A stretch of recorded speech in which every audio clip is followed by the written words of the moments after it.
इस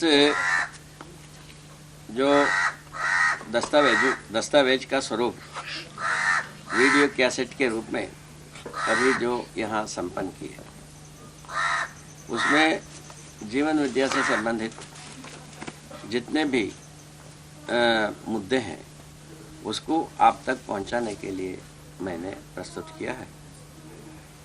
जीवन को जिस विधि से मैं समझा हूँ उसी विधि से आपको इंगित कराने का कोशिश किया।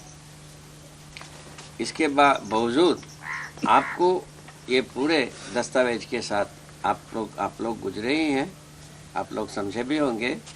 और इसके अलावा और कुछ यदि प्रश्न करना है और कोई शंका हो, आप लोग सब पूछ सकते हैं, यहाँ उपस्थित सभी मेधावी हैं।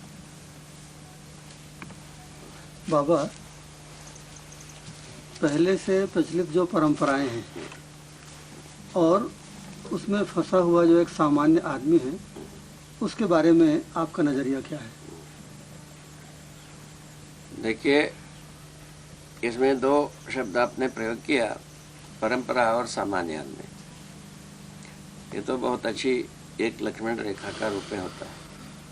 परंपरा के बारे में तो आप इंगित हो चुके। मैं परंपरा को कैसा समझा हूँ 4 भाग में प्रस्तुत किया है। वो है शिक्षा, वो है राजगद्दी, वो है धर्म गद्दी और चौथा गद्दी है व्यापार गद्दी। ये 4 गद्दी की बात है। यही परंपरा का कर्णधार है, यही परंपरा का नौका है, यही परंपरा का रेलगाड़ी है, यही परंपरा का पूरा याद है। इसी में प्रकारांतर से हर व्यक्ति सफ़र करता है, ये सच्चाई है।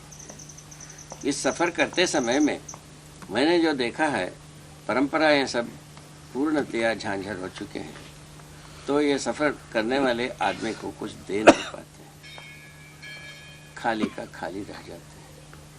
किंतु ये चारों परंपराएं इस प्रकार की आश्वासनों की ढेर लगाते हैं, डिंग हाँकते हैं कि हम सब कुछ आपको तारने के लिए शुरू किया, जबकि तरता हुआ एक आदमी देखा नहीं गया। जो तारने के लिए कहता है वो भी उसी में डूबा हुआ ही दिखाई पड़ता है। इस ढंग से हमने देखा। इस आधार पर मैंने घोषणा किया है, मेरा घोषणा ये है, परंपराएं सड़ चुकी हैं, निरर्थक हो चुकी हैं, चारों परंपराएं। और यदि सार्थकता की यदि स्रोत है मनुष्य को, मैंने ऐसा अध्ययन किया है, तो मनुष्य इतने सब झांझर होते हुए हर मनुष्य कम से कम 51% सटीक है, 51% सार्थक है, 51% से अधिक है सार्थक। इसीलिए मनुष्य सुधर सकता है। परंपरा सुधरने की जगह में इसके स्थान पर दूसरे परंपरा ही स्थापित होगा। परंपरा को सुधारने की कोई काम नहीं है, इसमें सुधारने के लिए कोई वस्तु नहीं है। परंपरा जैसा है उसके स्थान पर दूसरे तरीके की परंपरा ही शुरू होगा। यह सच्चाई है। चाहे सार्थक शिक्षा हो, असार्थक शिक्षा हो, शिक्षा परंपरा रहेगा ही। जो सार्थक धर्म हो, असार्थक निरर्थक धर्म हो, धर्म परंपरा रहेगा ही। और सार्थक राज्य हो, निरर्थक राज्य हो, राज्य परंपरा रहेगा ही। और जो वस्तु का आदान प्रदान, हम तो व्यापार को विनिमय में देखा है, सार्थकता को और वस्तु का आदान प्रदान होना ही है। उसको व्यापार से शिकंजे से निकाल करके विनिमय की रास्ते में लगाना है। इस प्रकार से इसके स्थान पर दूसरा कुछ होने की काम की आवश्यकता। परंपराओं को, परंपराएं सुधरने वाले नहीं है, कोई परंपरा सुधरता नहीं। सुधरने की उसमें वस्तु नहीं है। उसमें जो कुछ भी ताना बाना बनी हुई है मटेरियल से, वो मटेरियल से कोई मानव के लिए सुधार वस्तु बनती नहीं। जैसा आपको उदाहरण के लिए बताऊं, जो जैसा राज्य का मूल तत्व है शासन, ठीक है ना, संविधान। संविधान का पूरा आशय इतना ही है, तो शक्ति केंद्रित शासन। शक्ति केंद्रित शासन का मतलब भी है गलती का गलती को रोको, गलती से गलती को रोको, और अपराध को अपराध से रोको, युद्ध को युद्ध से रोको। इसमें कौन सा आदमी को क्या होना है भाई? रोकने मात्र से कहाँ सुधार हुआ? जितना रोकते गए उतने ही अपराध बढ़ा ही। ये तो आप लोगों के सामने रखा हुआ है। युद्ध को जितने युद्ध से रोकते रहे, युद्ध की व्यसन बढ़ता ही गया, वो घटता कभी नहीं है। तो इस विधि से दो युद्ध का व्यसन तो वहां पहुंच गया है, सारा धरती को नाश करें, यहाँ पहुंच गया, ठीक हो गए। व्यापार का व्यसन तो छूटता ही नहीं शोषण से, वो तो आपको पता ही है। तो इस ढंग से जो जहाँ तक धर्म का व्यसन है, सबको आश्वासन देना है और क्या कहते हैं, सम्मान पाना है, इस जगह में बढ़ा गया है। अब क्या किया जाए? आश्वासन क्या देना है? पापी को उतारूंगा, एक आश्वासन है। स्वार्थी को परमार्थी बनाएंगे, ये आश्वासन है।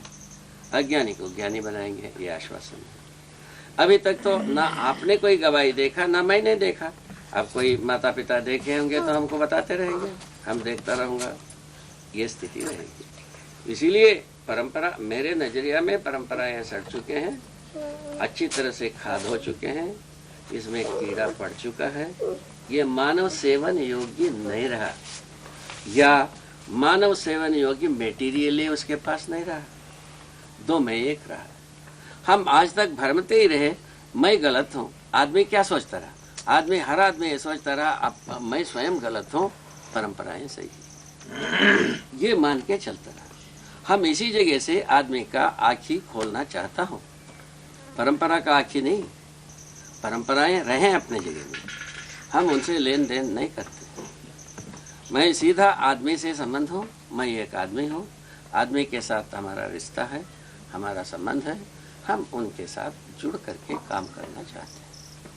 हरिहर। एक तरफ तो आप परंपराओं को सड़ी हुई बताते हैं, जबकि दूसरी तरफ आदमी उसी परंपरा में पक करके आया हुआ है, तो आदमी को भी उस परंपरा में पकने की वजह से सड़ा हुआ होना चाहिए। आप कहते हैं कि तब भी आदमी 50% से अधिक सार्थक है। इस आदमी के सार्थक होने से आपका क्या आशय है? मेरा आशय ये है, अभी आपको ये बिल्कुल स्पष्ट समझ में आएगा। अभी 4 परंपरा की बात कही गई है। इन परंपरा में अपने को सुधार की कोई जिज्ञासा नहीं है। परंपरा का मतलब गद्दी परस्तों को, जो गद्दी में बैठा हुआ जो व्यक्ति होते हैं और गद्दी के रूप में जो दस्तावेज होते हैं, इन दोनों में जिज्ञासा का आधार नहीं है। इस आधार पर वो सड़ चुका है। तो जबकि इसका विपरीत हर मनुष्य में कोई ना कोई कोने में जिज्ञासा का उदय रखा हुआ ही है, जिसको हमने देखा है। इस आधार पर मैं कहता हूँ 51% हर मनुष्य ठीक है, 51% से अधिक ठीक है, और ये पूरा सड़ चुका है। इस आधार पर कहता हूँ। इसमें कहाँ तक आप सम्मत हैं, असम्मत हैं, आप बता सकते हैं। बाबा, आपने अभी जो आपकी वीडियो रिकॉर्डिंग हुई उसको हम लोग सुनते रहे, उसमें आपने विकास की बातें की हैं। हम लोग तो किसी गांव में सड़क हो जाना, बिजली लग जाना, अस्पताल स्कूल बन जाना, या कुछ आर्थिक आमदनी का बढ़ जाना, इसको हम लोग विकास कहते हैं। आपने इस जीवन विद्या के प्रकाश में अस्तित्व को जैसा देखा, तो विकास से आपका स्पष्ट रूप से आशय क्या है?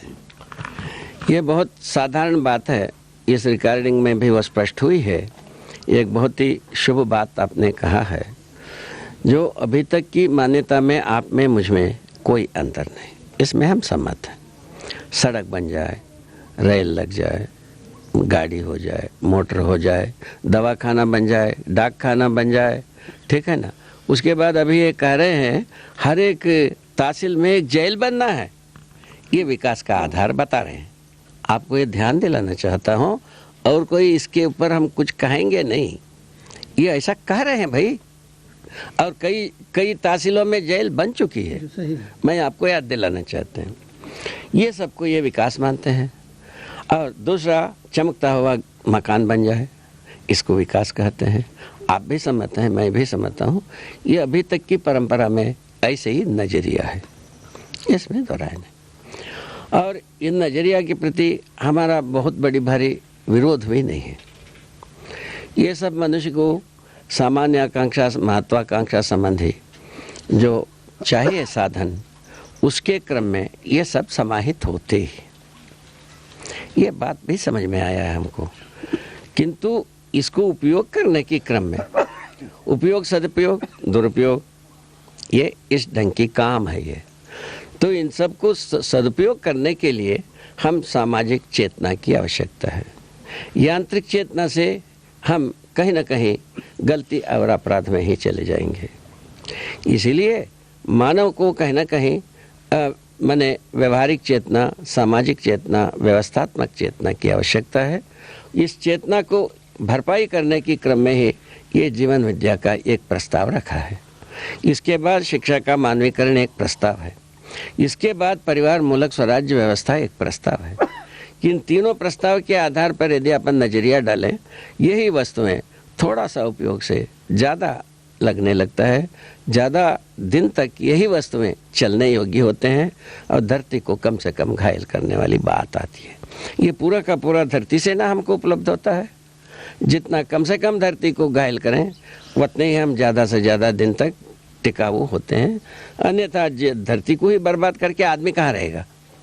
इस नजरिया से इस प्रकार से कहा गया है मनुष्य का विकास का प्रमाण, मनुष्य विकसित हो गया, इसका प्रमाण ये कि है तो परिवार में समाधान और समृद्धि को प्रमाणित कर सके, ये सार्थक हुआ। और हर मनुष्य स्वायत्त हो सके, जो अर्थात समझदार हो सके, ये प्रमाणित हुआ, होते ही है। और जो समाज बने, इसका क्या अर्थ है? अखंड समाज में मानव जाति को एक ही जाति के रूप में हम समझ सके, व्यवहार कर सके, मूल्यांकन कर सके, सामाजिक हुए। और व्यवस्था का मतलब हम अभी पहले से बताया है, जो पांचों आयामों में भागीदारी कर सके। उस स्थिति में हम व्यवस्था में जीते ही हैं, समग्र व्यवस्था में भागीदारी कर ही रहे हैं। ये हमारा मनुष्य की विकास का मतलब है। इसको हम जागृति भी कहते हैं, ठीक है, और सामाजिक भी कहते हैं, व्यवहारिक भी कहते हैं, व्यवस्था भी कहते हैं। ये व्यवहारिकता के मतलब है। अभी तक व्यवहारिकता का मतलब ये रही जिनको जिससे ज़्यादा पैसा मिले, ज़्यादा सुविधा मिले, इसको व्यवहारिक मानी गई थी। जैसा आपने भी कहा है, ये सब चीज़ मिल गया तो मैंने व्यवहारिक हो गई, ऐसे सोचते थे। इसी को विकास मानते थे, जबकि इसमें विकास का कोई सुख तो मिला नहीं। ये तो बात साक्षित है। तो छोटी सी बात है ये, तो विकास का सुख मिलता तो अभी भी मान लेते। कहाँ मिल पाता है? वो तो मिलता नहीं है। और सुख मिलने के लिए चारों चीज़ चाहिए, समाधान भी चाहिए, समृद्धि चाहिए, अभय चाहिए, सह अस्तित्व चाहिए। ये चारों पदार्थ के बिना चौमुखी हमको सुख तो मिलने वाला नहीं है। आप हम कुछ भी कर लें। तो इसीलिए मानव का विकास को हम जो मूल्यांकन करने के लिए ध्रुवीकरण जो होती है, ये मानव का उद्देश्य है। मानव का उद्देश्य पूर्ति होती है तो मानव विकसित हुआ, ऐसा कहना चाहिए।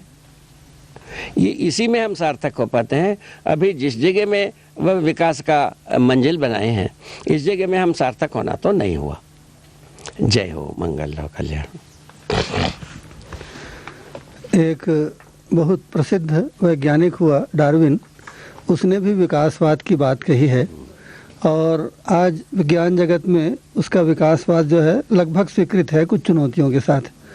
तो डार्विन ने जो कुछ किया, आपकी परिभाषा से या आपके प्रतिपादन से ऐसा नहीं लगता कि डार्विन ने जैसा प्रतिपादित किया है उसको हम विकास कहें। तो डार्विन ने जो किया उसको आप क्या कहेंगे, या उसके विकासवाद की जो अवधारणा है उससे जो परमाणु में विकास की बात जो आपने की है वो किस तरह से भिन्न है, और उस संबंध में आप क्या कहना चाहेंगे? वेरी गुड, बहुत बढ़िया। यह एक मार्मिक प्रश्न हो सकती है, बहुत संगीन प्रश्न बनाया आपने, धन्यवाद। देखिए, इसमें बहुत थोड़ा सा नजरिया की खेल है ये। डार्विन जो कुछ भी अपने को प्रस्तुत किया, शरीर रचना के आधार पर विकास को प्रस्तुत किया।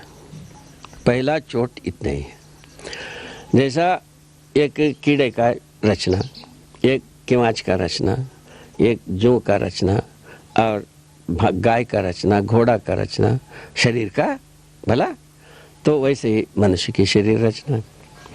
इन शरीर रचनाओं में आधार बनाया हड्डियों को। तो हड्डियां जो है किस प्रकार से, कितना लंबा, कितना चौड़ा होने से ये विकास हुआ।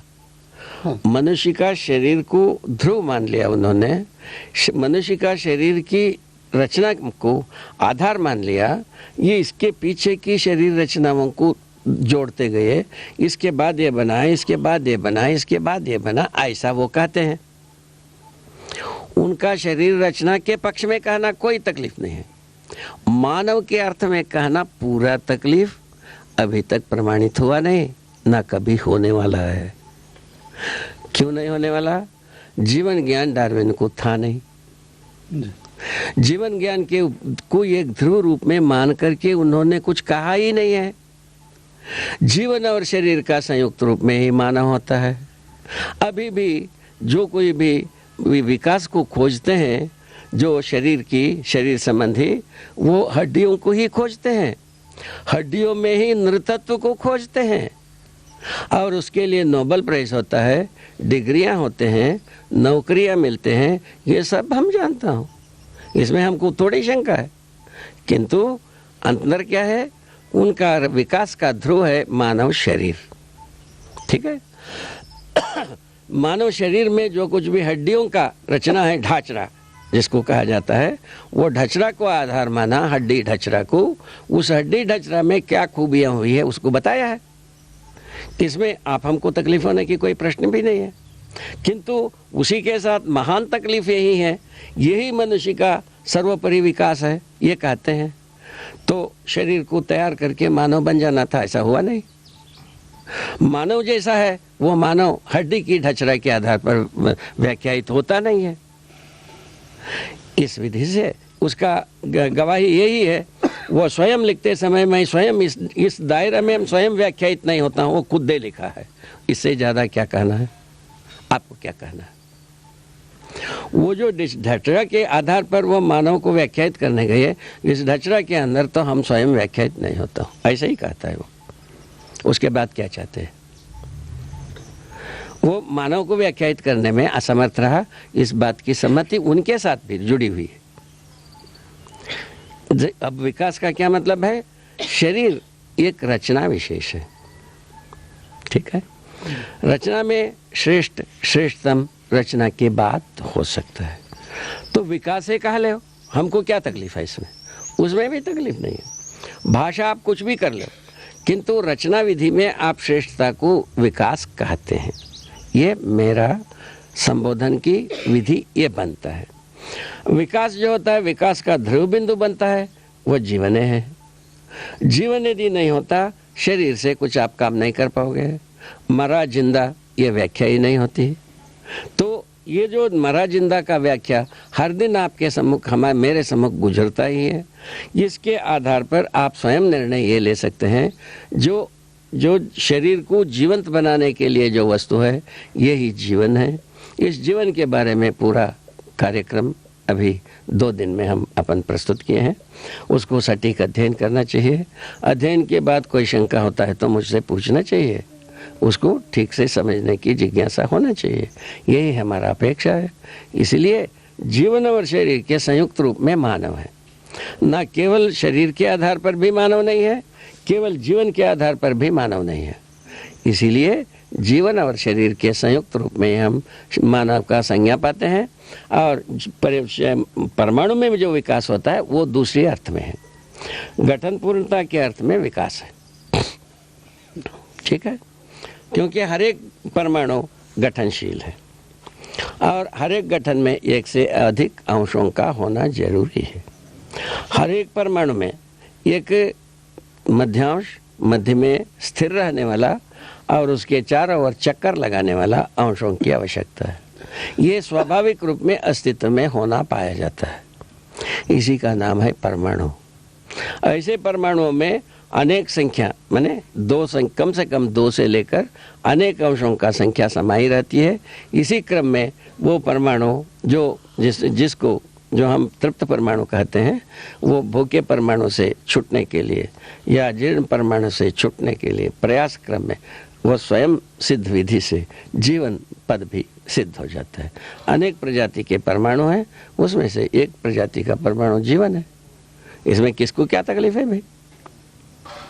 ये सही है, अंशों का समावेश होना, घटना बढ़ना है ना। ये चीज़ वो जीवन परमाणु में होता नहीं है, इसीलिए अक्षय शक्ति अक्षय बल होना बताई गई है। ठीक है, इस ढंग से जब जीवन परमाणु को विकसित वस्तु हम कह रहे हैं। विकास के बाद जागृति की बात कर रहे हैं। जीवन में जागृति होती है।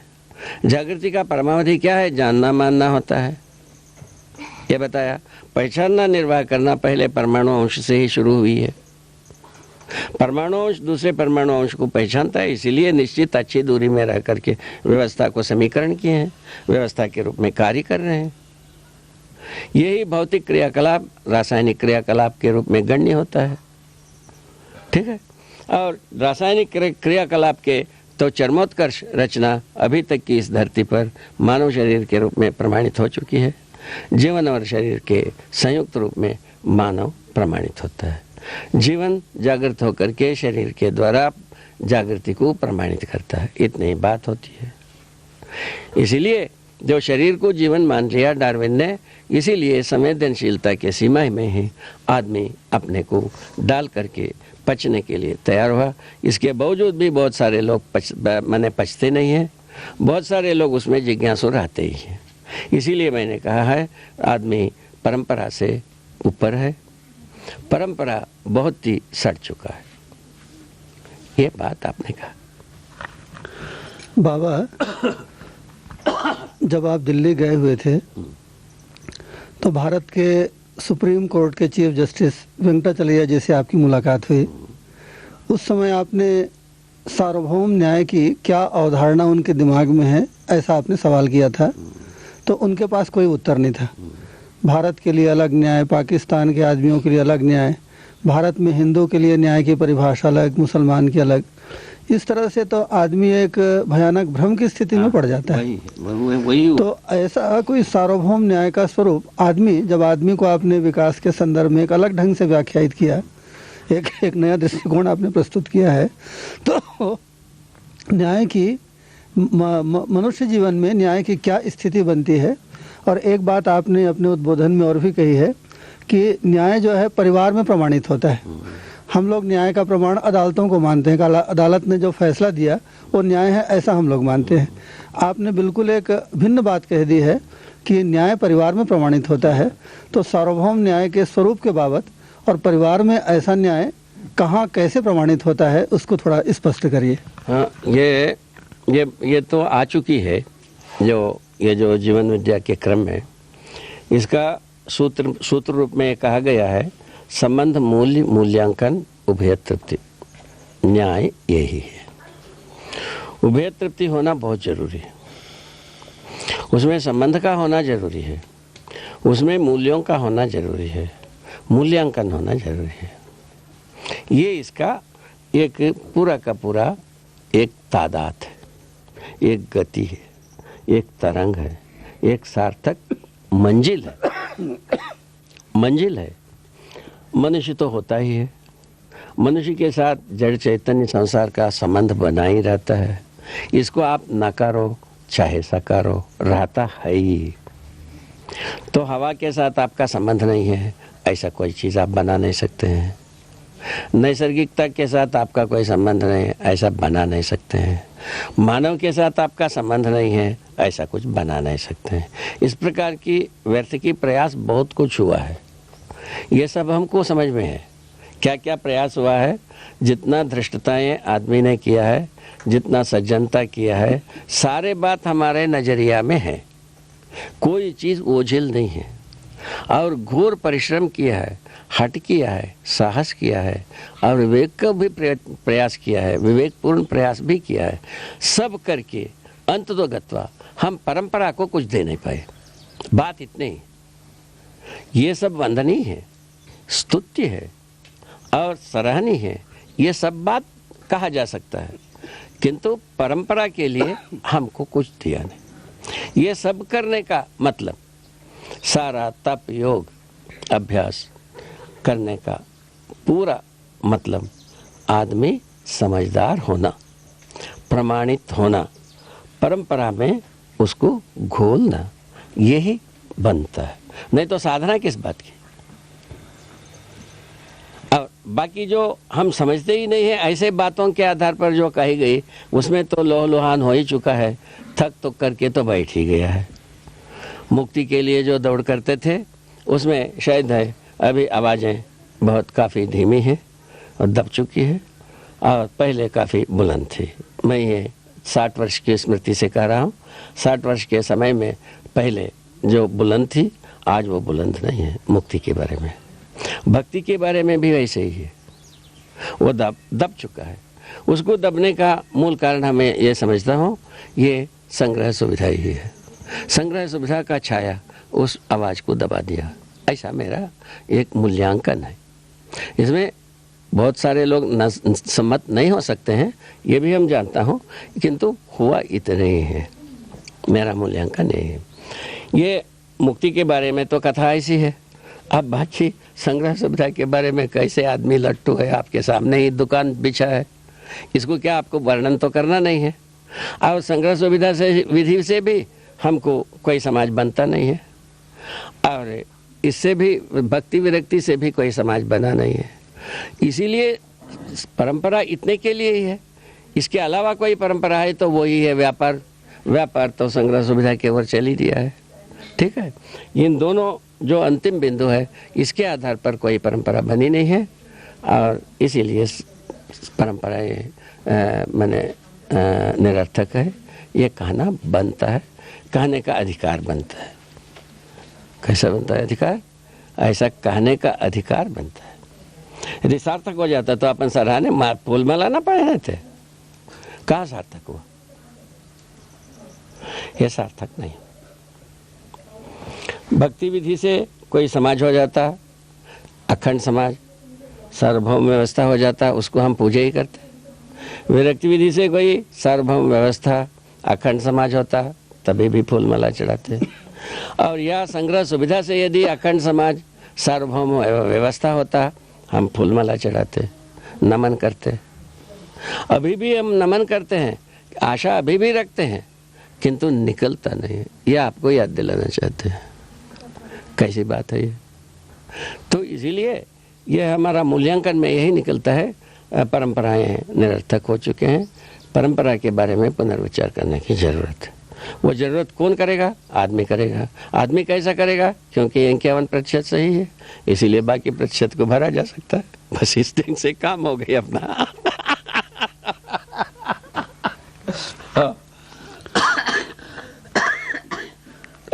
बाबा, आपका सारा प्रतिपादन ही अस्तित्व मूलक है। आपने अस्तित्व को समझाया है कि सत्ता और अनंत प्रकृति का साथ साथ होना। सत्ता में अनंत प्रकृति साथ साथ है, इस तरह से अस्तित्व सर्वस्व है, ऐसा आपने प्रतिपादित किया है। हम लोग जैसा देखते हैं कि एक वस्तु यहाँ पे रखी हुई है, तो यहाँ पर कोई दूसरी चीज़ नहीं है। आपने सत्ता को जो पारगामी कहा कि जहाँ खाली जगह है वहाँ तो सत्ता या परमात्मा नाम की चीज़ है ही। जहाँ पर कोई वस्तु ठसाठस विद्यमान है वहाँ भी सत्ता विद्यमान है, ऐसा जो आप कहते हैं। हम लोग तो उसको देखे नहीं हैं, जानते नहीं हैं, तो उसको थोड़ा और समझाइए। हम आपके ही श्रीमुख से उसको सुनना चाहते हैं। क्या बात है महाराज। शुभमस्तु, यही हो। देखिए, बहुत बढ़िया आपने प्रश्न का बखूबी से प्रस्तुत किया। यह स्वागत ही है, हृदयंगम करने योग्य है, स्पष्ट होने योग्य है। ये तीनों बातों से हम सहमत हैं। तो इसमें एक बहुत ही मूल बात यही है, व्यापक वस्तु हमको बहुत जल्दी समझ में आता है। सब जगह में एक सा विद्यमान वस्तु हमको समझ में आता है, जिसको हम खाली जगह कहें, शून्य कहें, ब्रह्म कहें, व्यापक कहें, कुछ भी कहते रहो जी। ये वस्तु है। ये क्या चीज़ है? ये स्वाभाविक रूप में आप हमारा मन पर प्रभाव डालता है। ये वस्तु है मूलतः ऊर्जा। ऊर्जा का मतलब अपने ताकत से कोई प्रेरित होने योग्य वस्तु है। यह स्वयं वस्तु है, ऐसा वस्तु है इसमें जो कुछ भी इसमें है ये सब इससे प्रेरित होने योग्य वस्तु है। उसका प्रमाण वस्तु की क्रियाशीलता के साथ प्रमाणित किया। प्रेरित होना कैसा हुआ भाई? क्या ऊपर से धक्का मारता है क्या? हाँ, ये सवाल है। ये सवाल है। तो अभी हम गाड़ी को स्टार्ट करने के लिए धक्का देते हैं, तब स्टार्ट हो जाता है। धक्का देता है क्या? ऐसा सोचा गया।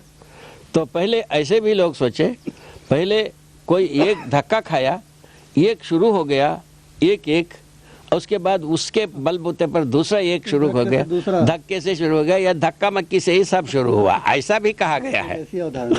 ऐसा प्रस्तुत किया।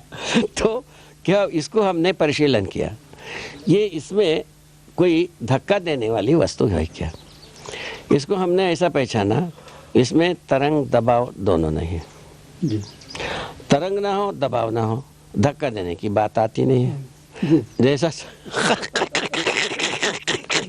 हमारे अनुभव से एकदम उल्टी बात है। उल्टी बात हो गई नहीं है। जे तरंग होना चाहिए, दबाव होना चाहिए, तभी धक्का वाला बात आ सकती है। धक्के वाली बात आने के वहां जड़े नहीं है तो धक्का क्या लाओगे? अब क्या किया जाए?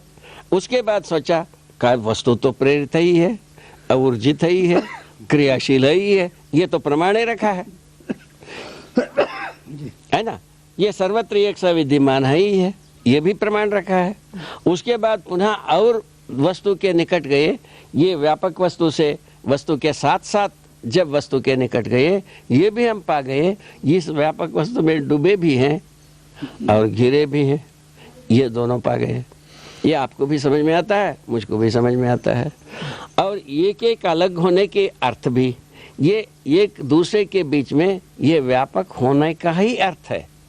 ये व्यापक वस्तु एक दूसरे के बीच में ना हो, एक एक अलग होते ही नहीं है, अलग कर भी नहीं सकते।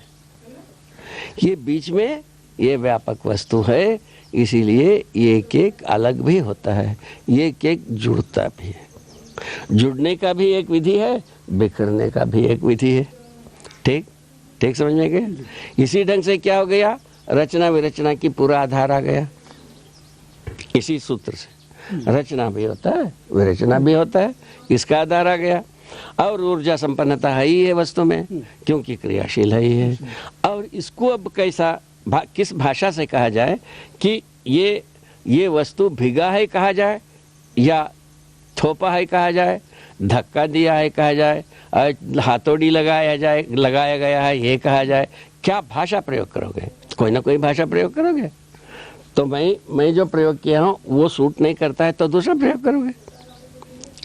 एक बात ये हो, ये वस्तु पुनः दूसरे ढंग से हम अध्ययन किया तो एक एक में रूप में जो दिखती है वो वस्तु की माने आयतन, और ये जो व्यापक रूप में दिखता है इसका आयतन कहीं ना कहीं समान है या भिन्न है।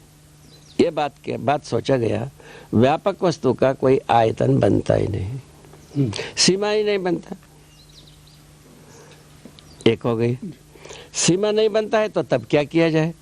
असीमित वस्तु में सीमित वस्तुएं रहना हुआ तो इसका दो हो सकता है, नहीं तो जहाँ जो चीज़ रहता है वहाँ उसको हटा दिया है। हटाने के लिए उससे वो बलवान होना जरूरी है। ये आ गया। ये आने पर पता चला तो वस्तु का गुरुता ज़्यादा है, व्यापकता की गुरुता कम है, ये आ गई। ये यथार्थ में क्या देखा? सारे वस्तुएं शून्याकर्षण में है। क्या हालत है, क्या बात देखा रे। देखा भी कैसा देख लिया? तो ये देखा ये धरती भी शून्याकर्षण में है, सूरज भी शून्याकर्षण में है, पूरा ये सौरभयो शून्याकर्षण में है, जो आकाश गंगाएं शून्याकर्षण में है। अब ये शून्याकर्षण में स्थिति में है, ये जो व्यापक वस्तु से गुरुता वस्तु में नहीं है। इस निष्कर्ष में मैं आया। तब क्या होगा? तो वो ही है पानी और मिश्री। पानी में मिश्री घुल के रहता है। इसी बात ही जो मिश्री की संपूर्ण अणुओं में और अणुओं के परमाणुओं में, परमाणुओं के अंश में, अंश के और अंग प्रत्यंगों में ये जो घुला हुआ भिगा हुआ चीज बनता। इसी विधि से सत्ता में यावत वस्तु भिगा हुआ प्रमाणित, भिगा हुआ प्रमाणित होने का पूरा तर्क जुड़ गए। और प्रमाण में हर वस्तु ऊर्जा संपन्न ही है, क्रियाशील ही है। ठीक है, तो जहाँ एक वस्तु है वह वस्तु यदि इतना कर सकता था, ये व्यापक में गड्ढे बन जाना था अभी तक बहुत सारा। ठीक है, धरती में एक पत्थर गाड़ दो तो वो पत्थर की जगह में मिट्टी नहीं रहेगा, वो पत्थर निकाल दो तो वो गड्ढा दिखता ही है जी। ठीक है, वही चीज हम पानी में रखते हो, उतना जगह में पानी नहीं रहेगा, पत्थर निकाल दो उतना पानी घट जाएगा। ये भी हम देख चुके हैं। एक गिलास में एक कंकड़ डाल दो, जितना लंबी चौड़ी कंकड़ हो, वो गिलास भरा हो, उतना जितना लंबा चौड़ी एक कंकड़ है उतना पानी उससे बह जाएगा। ये हम देखा है, हमने समझा है। ठीक है ना, ये जो व्यापक वस्तु में कहीं गड्ढा होता है, ना घटता है ना बढ़ता है। तो ऐसे इसी में सभी वस्तु में शून्याकर्षण में है। इन दो मैंने इससे प्रमाणों से हमको पता लगता है ये सब क्रियाशील है। इन तीनों कारणों से हमको पता लगता है हर वस्तु सत्ता में भीगा है। भीगा रहना स्वयं इस सिद्धांत का प्रतिपादन है। सत्ता पारगामी है, पारगामी नहीं होता तो काहे के लिए भीगना बनता है भाई। पारगामितावशी ही ये भीगा हुआ है। ऊर्जा इसीलिए नाम है, ये सभी वस्तु ऊर्जित है, मैंने बल संपन्न है। इस आधार पर ऊर्जा का नाम रखा है। नाम के बारे में बहुत लोग परेशान नहीं होना चाहिए। तो वास्तविक रूप में वस्तु बोध हो गया है, उसका नाम आप यदि इससे अच्छी सूटेबल कोई नाम हो सकता है, सार्थक नाम हो सकता है, ऐसा रख ही सकते हैं। इनका नाम रेखा रखा, मैंने कहा रेखा नहीं रे, ये बेटा है, हम नाम रख लिया। अब बेटा कहने पर भी हाँ कहती है, रेखा कहने पर भी हाँ कहती है। बोलो सही, सही बात है, सच बात। सार्थक होना चाहिए, इंगित होना चाहिए, बोध होना चाहिए, यही मुख्य बात इस ढंग से आ गया। ये भी इस बीच में लोगों ने प्रयत्न किया, जो स्पेस कर्व होता है जी, टेढ़ा होता है, ये भी प्रयत्न किया। वो सब तो प्रश्न चिन्ह में जकड़ करके खुदे कर रहे हैं, उसके बारे में अपने को बहुत ज़्यादा तर्क करने की ज़रूरत नहीं है। ये ज़रूरत है हम अपने को समझने के क्रम में जितना ज़रूरत है वो सब विश्लेषण हो जाना चाहिए जी। उसमें हम सहमत हैं, इसमें पूरा सहमत हैं। मनुष्य अपने समझदारी को परिपूर्ण बनाने के लिए जितना तर्क चाहिए वो सारे तर्क को उपयोग करना चाहिए। ठीक है, और वो सारा तर्क का उत्तर अस्तित्व में सहज रूप में विद्यमान है। ये उत्तर कोई आदमी का उपज नहीं है, अस्तित्व में है, अस्तित्व में है। संयोग से मैं समझ गया, वो चीज आप भी समझ सकते हो, आप भी समझेंगे, ये भी समझेंगे। बोलो महाराज, कितना सुंदर हो गया ये बात। इस ढंग से इसमें बहुत सारे बात अपने आप से ठीक हो गई। मनुष्य जो है ना तमाम चमत्कार सिद्धि की ओर दौड़ता रहा, वो सब वैसे ही है। ये भी पावर पैसा की ओर दौड़ता रहा, वो भी व्यर्थता दिखाई पड़ती है। उपयोगिता, सदुपयोगिता, प्रयोजनीयता के अर्थ में मनुष्य को दौड़ के एक रास्ता बनाता है। ये रास्ता यदि ठीक लगता है, उसमें दौड़ के देखना चाहिए क्या गमाते हैं, क्या पाते हैं, वो सबको देखा जाए। बाबा